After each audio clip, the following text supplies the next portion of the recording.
The melee combat in Project Zomboid can be a tad difficult to understand and get used to. So today, I thought I would update my old combat guide and give some basic info and tips that I've personally picked up while playing through Project Zomboid to make your lives a bit easier. Feel free to skip through the chapters should I bring up any information you already know. Anyways, without further ado, let's get started. Also, I just want to make sure if you haven't already, to enable combat outlines for every weapon. It's super darn helpful to make sure you aren't going to miss and whiff your swings. To start off with, we are briefly going to go over some information that relates to your character, which can really affect the tides of combat. One thing that you should always keep an eye out for is how your character is currently feeling at the time. No matter how strong or proficient your survivor is, they will still fall victim to exhaustion and fatigue, which are the two main status effects that will make your character hit about as hard as a wet paper towel, especially when both are active. Aside from those two, your character's panic can also affect the accuracy and damage of your swings as well. There's nothing wrong with taking a break from fighting a horde to fix these status effects. It will probably save you in the long run.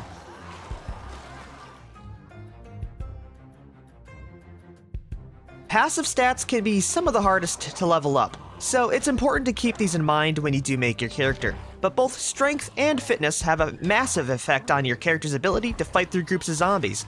The strength stat affects the distance and chance to shove zombies to the ground, and the overall damage you do to them, while fitness determines your character's exhaustion rate and how fast you can really recover from that. How I would really break it down is that strength is great for newer players, while athletic is better suited for experienced players that want to keep the fight going, because strength, from the start, gives you a lot more control over fighting smaller groups, but athletics is really what can spell the difference between fighting 10 to almost 30 zombies, especially when you can make up the difference in strength with weapon skill. Even a strength 0 character can wipe out a horde should they have enough proficiencies with the weapon.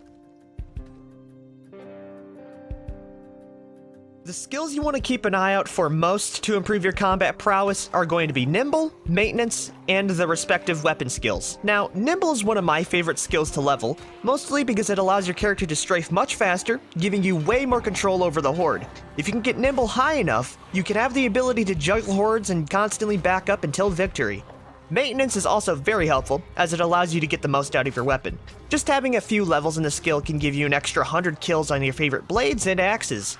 And lastly, we have the respective weapon skills. We will be going more in depth with the different types later, so I will just say right now that having a higher level allows you to swing faster, deal more damage, and it gives you a higher chance of defending against bites and scratches when you get grabbed from the front. Before we get into weapon types, I thought it'd be good to mention that the weapon weight directly relates to how quickly your character gets exhausted from swinging it. So swinging a heavy weapon will exhaust you much quicker, while swinging a lighter weapon will have your character go the extra mile. Also, any short type of weapon allows you to carry something in your offhand, such as a bag, while long weapons require you to use two hands, but usually have more damage and range to swing with. Lastly, the type of weapon can also affect the clothing and gear on the zombies you kill, with blunt weapons leaving clothing intact, while bladed ones tear and rip up the clothing. So if you are looking for a really nice jacket, consider pulling out a bat or using your foot to kill them instead of a blade.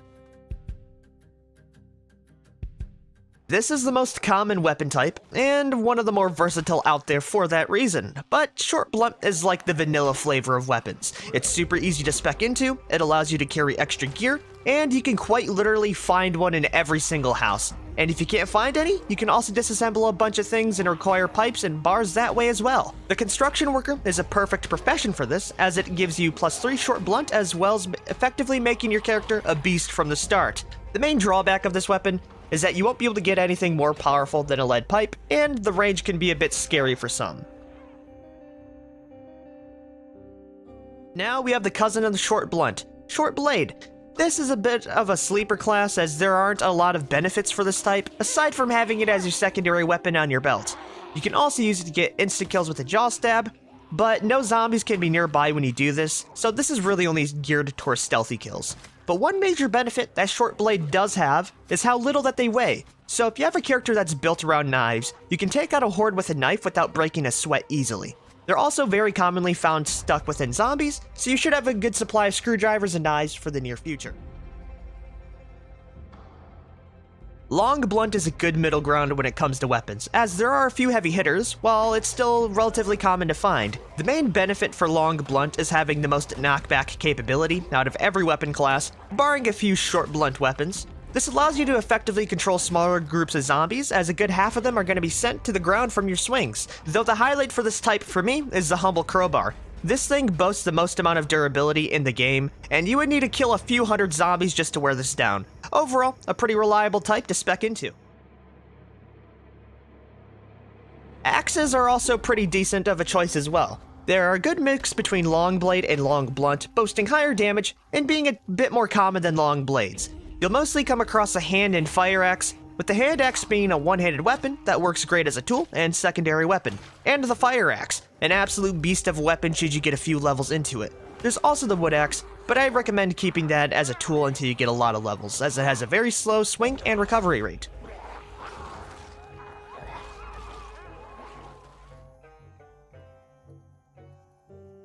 Spears are the glass cannons of Project Zomboid.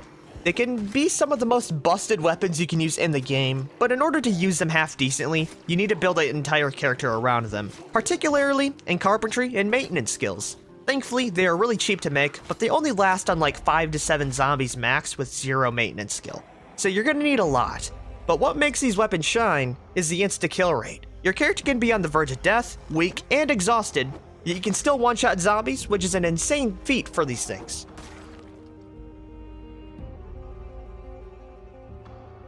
Lastly, we have the most rare type, and that is Long Blade. There are only 2 weapons that fit into this category in vanilla, and that is a katana and machete. Both of these weapons are exceedingly rare, so building a character around these is a bit of a moot point. Though, the one good thing is that the damage is so high with these things, you don't really need to level them in order to absolutely clear some hordes out. Not much else to say aside from that.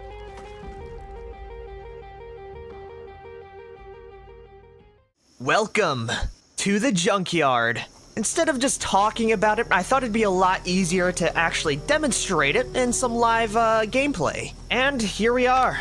So we are joined by Bamboo here, an absolute clean slate of a character, so I can just demonstrate that this is able to be done with every single character out there, so long as you don't have any less than 5 fitness and 5 strength. So we're going to be starting off with some of the basics, which is going to be me fighting against around 7 zombies with a griddle iron. You can find these in just about every house, and by no means are these powerful weapons. So yeah, let's just spawn in the horde and begin.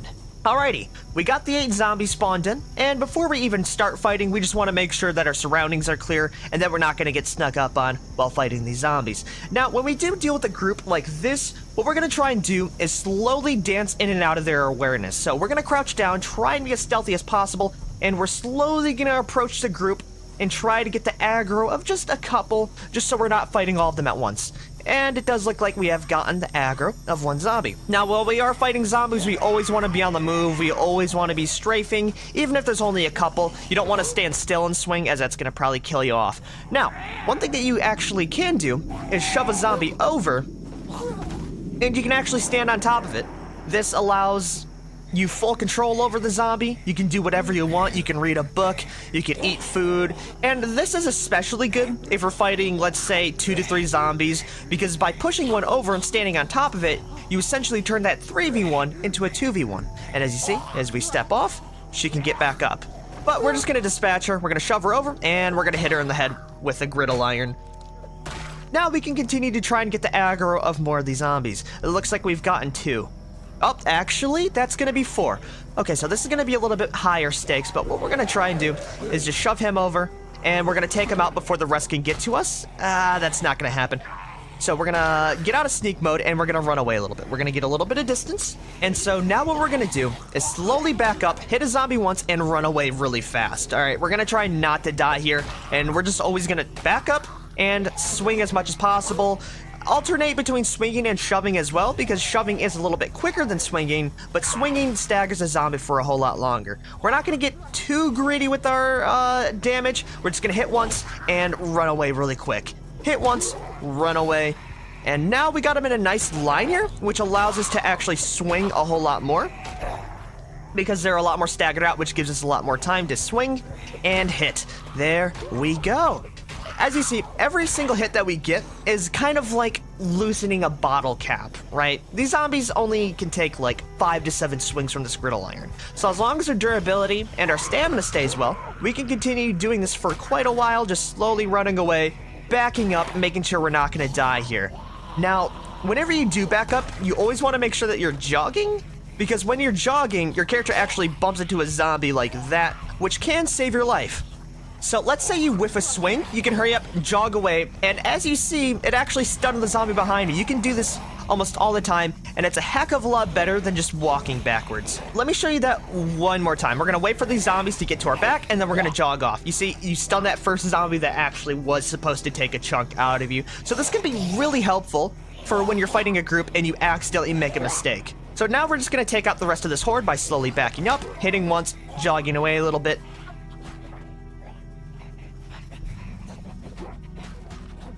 Okay, now that we dealt with that group of 8, we're gonna fight the same 8, but this time all at once. And here we are. We got all 8 coming in after us, and so this is gonna be a little bit more high stakes than just fighting 4. So we're just gonna continue to do the same thing and just slowly back up while hitting and then running away.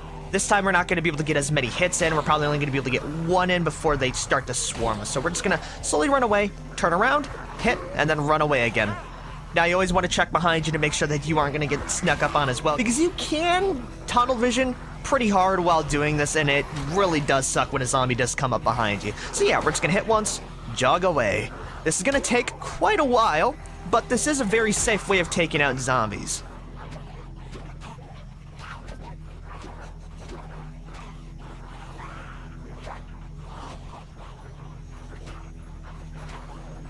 So yeah, this is basically becoming a battle of endurance, and this is why you do need to keep an eye on your stats, because it is very easy to get exhausted when you are doing this with, like, more than 10 zombies. Oh yeah, another thing, you want to be pretty leisurely on your jog. I only really jog once as soon as I get away from the horde, and then I start walking again. That way you can conserve your stamina just a tiny bit more instead of just jogging everywhere. Now, if you're doing this at your starting house, I highly suggest running around your starting house as well, because zombies will get caught up on the windows and doors, and you'll be able to lose them a little bit easier. And just like that, the horde has been dealt with just a griddle iron. One of the worst weapons. Now that we killed off 2 groups with a griddle iron, I think it's about time we bump up the numbers and we bump up the tier of weapon we're going to use. We're going to be using a long blunt baseball bat and a hunting knife against around 20 zombies, which is quite the increase. Okay, we got 20 zombies down here, we got our baseball bat, and we have our secondary knife. So we're just going to approach the horde and just do exactly what we do right. We're gonna hit a zombie and slowly jog away. Now, as the horde does approach, they're gonna be less condensed, which allows us to get in like a couple of swings before we need to run away. But you still need to be very cautious with it because it is very easy to die here. So we're just gonna keep on running in a circle, making sure no one's coming up behind us, and hitting away at the zombie horde. Using a baseball bat will exhaust your character a little bit more, but that's why we have our secondary.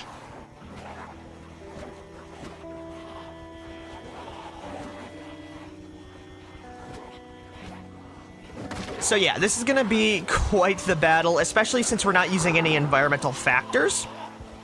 But if we slowly swing and slowly walk away and try and conserve our stamina as much as possible, this group should be no problem for us. There we go, we got our first kill.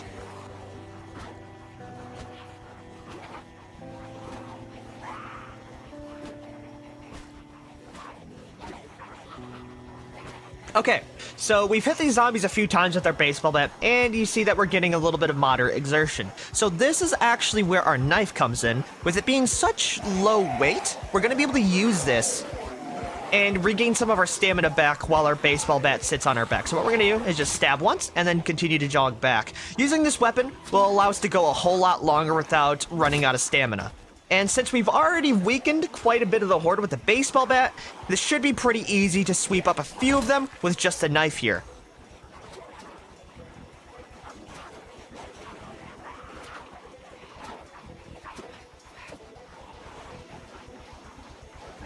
And remember, we are at 0 skills for every single thing other than our fitness and strength, which is completely default. So this is very possible on just about every character.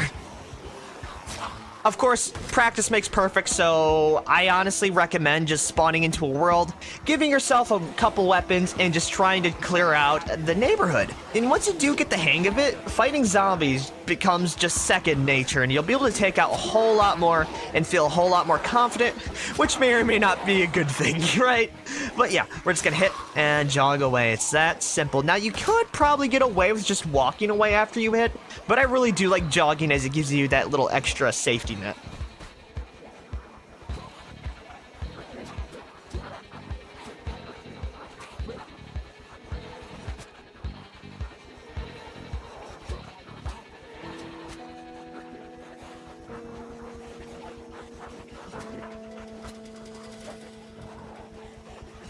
Okay, and now that group of 20 is now just a pitiful 4, so we can pull out our baseball bat and probably finish them off by just slowly backing up, shoving, and swinging.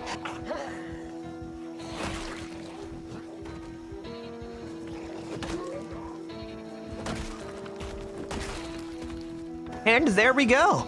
We cleared out that group of 20. All we had to do was just slowly back up, hit once, jog away, and whenever our character got exhausted, we pulled out a lighter weapon such as this knife here, we stabbed, and we did the same exact thing, just leading them in a circle, and we've taken them all out. But yeah, it is possible to fight this amount of zombies. Now, if you don't have a knife, you could also use a hammer, which also weighs a lot less than a baseball bat. Just keep it in mind. Another cool little fact is that you can bump into a zombie around 3 times before you actually get pulled down. But if there's a zombie in front of you, you can hurry up, stab them, and then run right through them without getting a bump. Just something to keep in mind. I really love using that when I am training hordes as well. Okay, so now we have another horde of 20 to deal with, and as you see, we have fences, we have a couple of cars, and we have a building. To start off with, we're gonna get the aggro of all these zombies here. Okay. Now that we have the group of 20 on us, we're going to be using the building first to try and separate them as much as possible. So what we're going to do as we're at this building is we're going to enable sneak mode, and we're going to follow the wall of this building very closely until we go over at the other side. This is going to allow zombies to get caught up on windows, get caught up on doors, anything that they can break, they're going to get caught up on, which then gives us a smaller amount to deal with while the majority is actually inside that house. As you see, I just went from fighting that group of 20 at once to only fighting 5 or so at once, which gives me a lot of advantage to capitalize on it. So what we're going to do is just slowly back up, hit them with the baseball bat. The beautiful thing about the bat is that knockdown potential, and we're going to be able to weaken up this small group very nicely. There we go. As you see, it's a lot easier to fight these smaller groups while the rest of the horde does lie inside. I'll give this just a few more swings, and that's going to be 7 less zombies we need to really worry about. Bada bam. So we're going to lead this group of zombies back over towards the vehicles now, though. Now, the cool thing about vehicles is that it kind of messes with the zombie pathfinding should we stay close enough to it. So if we just hug this vehicle, as you see, the zombies really like getting caught up on it. And so this really does help out because the zombies really like to move in single file lines when they are coming up across these vehicles, which gives us a lot of time to actually get in a lot more hits instead of just running away immediately. And we can just continue doing this over and over. So all we're going to do is just slowly walk over to a vehicle and hug the wall of it, which should decrease the amount that we're going to be fighting in a row. This is a really good way of staggering them out and fighting them briefly and then running away as the horde continues to join back together. So yeah, we're just going to continue doing this for vehicles just for a tiny bit longer, just running across the edge and trying to separate them as much as possible here. There we go.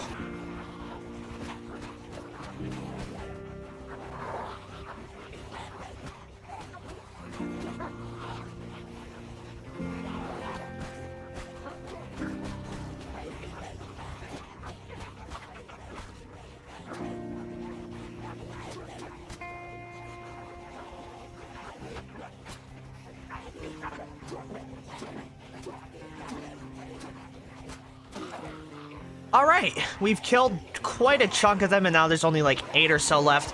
And I just wanted to showcase one more funny thing. As you see, there's actually zombies stuck under the truck. That does happen from time to time when you do train around these, which is pretty hilarious. But last but not least, we actually do have these fences here.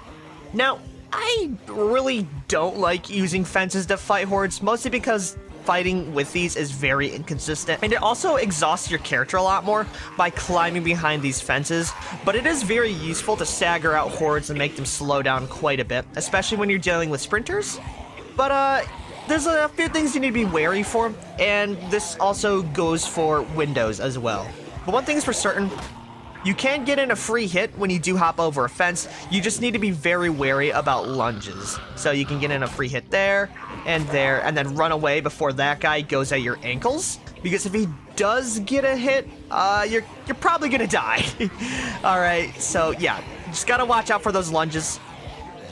But overall, it is very nice to just kind of separate them. You can get in a free hit there, and then run away. It's a little bit safer, but it's not too useful.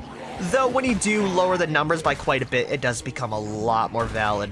You wouldn't be able to do this normally if you had, let's say, 20 zombies, but this is a really good way to deal with like an early amount of hordes. And as you see, they actually got in a lunge there, and you really don't want to be at the receiving end of it. But yeah, there's only like 4 or 5 zombies left, so we can take them out pretty easily now.